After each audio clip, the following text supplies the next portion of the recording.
وہ ظالم بادشاہ جب کوئی کشتی دیکھتا تھا، اگر کشتی صحیح سلامت ہوتی تھی تو کشتی کو لوٹ لیتا تھا، اور اگر کشتی دور سے ہی عیبدار نظر آتی تھی تو چھوڑ دیتا تھا۔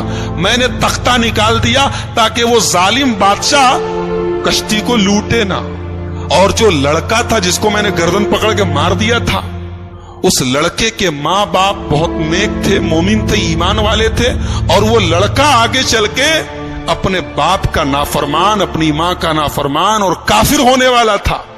تو میں نے اللہ کے حکم سے اس کو ختم کر دیا، اور اللہ اس بچے کے بدلے ان کو ایک نیک بچہ دے گا جو ان کی آگے چل کے ایمان والا بنے گا اور ان کی خدمت کرے گا۔ اور جو دیوار میں نے ٹھیک کر دی تھی، وہ دراصل جس مکان کی دیوار تھی وہ مکان 2 یتیم بچوں کا تھا۔ ان کا باپ جب مرنے لگا تو اس نے اپنی ساری جمع پونجی، بچے چھوٹے چھوٹے تھے، ساری جمع پونجی اپنے مکان کی ایک دیوار کے نیچے دفن کر دیا، اور وہ بچے بیچارے ابھی چھوٹے چھوٹے تھے، یتیم بچے تھے۔ اگر دیوار گر جاتی تو وہ بستی جو تھی، گاؤں والے 1 نمبر کے حریص اور لالچی اور بخیل لوگ تھے، ہمیں ایک گلاس پانی تک نہیں پوچھا، وہ دیوار کے نیچے کا سارا خزانہ لوٹ لیتے اور وہ بیچارے یتیم بچوں کا حق مارا جاتا۔ تو اللہ کے حکم سے میں نے دیوار کو ٹھیک کر دیا تاکہ جب بچے بڑے ہو جائیں تو پھر اللہ تعالیٰ ان کے باپ کا خزانہ انہیں پہنچا دے۔ اور اللہ نے ایسا کیوں کیا؟ اس لیے کہ ان دونوں بچوں کا جو باپ تھا وہ بہت نیک تھا۔ نیک باپ کی اولاد پریشانی میں پڑے یہ اللہ تعالیٰ نے پسند نہیں کیا۔ اگر باپ نیک ہے تو اولاد کی اللہ مدد کرتا ہے۔ ایک نقطہ یہ ملا کہ اگر آدمی نیک ہو تو اس کے مرنے کے بعد بھی اس کی اولاد کو فائدہ پہنچتا ہے، یہ اس آیت سے پتا چلا۔ بہرحال یہ حضرت خضر کا واقعہ تھا، حضرت موسیٰ کا واقعہ قرآن کریم کے 15ویں پارے کے لاسٹ میں اور 16ویں کے شروع میں یہ واقعہ بیان کیا گیا ہے۔ موسیٰ علیہ السلام کی جو قوم تھی، اللہ نے بہت انعام ان کے اوپر کیا۔ ان کے اوپر آسمان سے کھانا اترتا تھا، ان کو بھوک لگتی تھی، کھانا اترتا، من و سلوا۔ پانی کی ضرورت پڑی، موسیٰ علیہ السلام نے لاٹھی کو زمین پہ مارا، زمین سے چشمہ بہنے لگا۔ ان کو دھوپ بہت تیز لگی، آسمان میں بادل کا سایہ آ گیا۔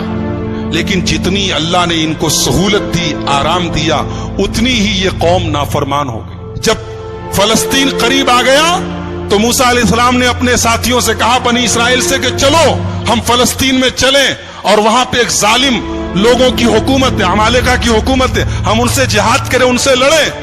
تو موسیٰ علیہ السلام کے ساتھیوں نے کہا، ارے وہ لوگ بہت پاورفل لوگ ہیں، ہم لوگ ان سے لڑ نہیں سکتے، ان سے لڑنے کی طاقت ہمارے اندر نہیں ہے، آپ جائیے، آپ کا رب جائے۔ اذهب انت وربک فقاتلا، اے موسیٰ تم جاؤ، تمہارا رب جائے، اور دونوں جا کے لڑائی کرو، ہم لڑنے والے نہیں ہیں۔ یہ حال تھا بنی اسرائیل کا۔ ایسے ہی نہیں ہم لوگ سورہ فاتحہ میں پڑھتے غیر المغضوب علیہم ولا الضالین، اے اللہ ان کے راستے پر نہیں چلانا جن کے اوپر تیرا غضب اترا۔ اللہ نے اس کو جتنا نوازا تھا، اس قوم نے اتنی ہی نافرمانی اور اتنی ہی بدکاری کی۔ سوچیے اللہ کی کتنی بڑی گستاخی ہے، رسول کی کتنی بڑی گستاخی۔ کہہ رہے ہیں موسیٰ تم جاؤ، تمہارا رب جائے، تم لڑو، ہم نہیں لڑیں گے۔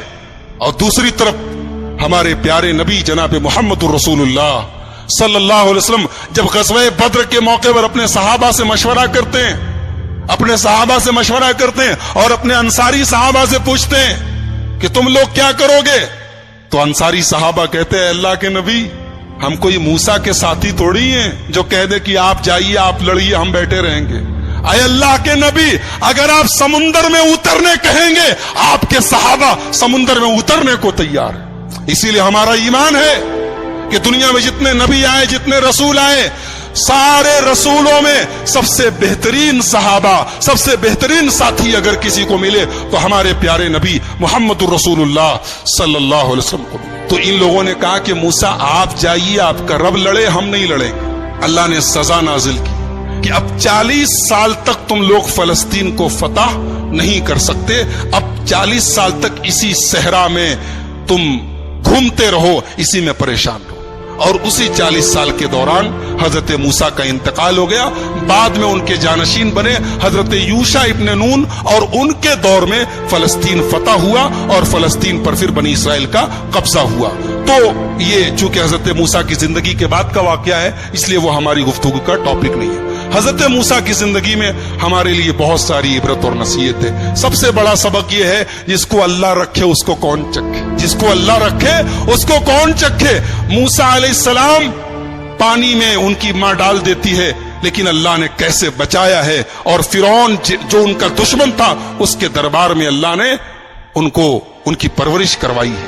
اور پھر اللہ نے اس موقع پر جب موسیٰ کی پوری قوم, موسیٰ علیہ السلام کی پوری قوم کہتی ہے کہ ہم پکڑ لیے جائیں گے, گرفتار ہو جائیں گے, لیکن حضرت موسیٰ نے اللہ کی ذات پر ایسا بھروسہ اور یقین رکھا کہ اللہ نے ان کے بھروسے کی لاج رکھی اور سمندر کے اندر, دریا کے اندر راستہ بنا دیا. تو میرے بھائیوں, بہت سارے سبق ہیں, بہت ساری عبرتیں ہیں, نصیحتیں ہیں. آئیے ہم اللہ سے دعا کریں اللہ تعالیٰ اس جلیل القدر پیغمبر کی سیرت کو ہم سب کو سمجھنے کی اور اس سے جو عبرتیں نصیحتیں حاصل ہو رہی ہیں انہیں اپنانے کی توفیق عطا فرمائے. رب العالمین ہمیں نبیوں کے واقعات کو پڑھنے اور سننے کی توفیق عطا فرمائے. رب العالمین ہماری اصلاح فرمائے. رب العالمین آج کے ہمارے جمع ہونے کو قبول فرمائے. کہنے اور سننے سے زیادہ عمل کی توفیق عطا فرمائے. جب تک ہم دنیا میں زندہ رہیں اسلام پر زندہ رہیں اور خاتمہ ہمارا ایمان پر ہو.